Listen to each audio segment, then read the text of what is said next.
So ang sabi kasi ng lawyer ko na kailangan namin humingi ng certified true copy.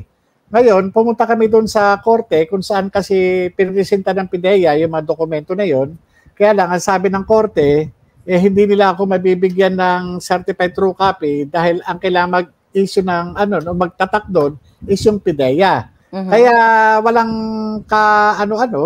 walang bang pag-aalinlangan, kaagad ako nagtungo sa PIDEA. Kaya nga nung sinabi ko kay kanina yung abogado ko doon sa Senado, yung si Atty. Vincent Badong, nung paalam ko sa kanya na papunta ako ng PIDEA, nagulat siya. Oh, teka muna. Sabi ko, sino kasama mo?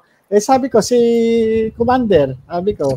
Si Mrs. ang iyong Opo. bodyguard. Dalawa lang. At ngayon, ang ginawa naman ni Commander, yung pala sinundan pala niya ako, pinicturean niya ako doon sa loob. Yan yung picture na yan. Yung pinicturean niya ako, nandun ako sa loob. Ito. Tapos sinaway daw siya ng guard.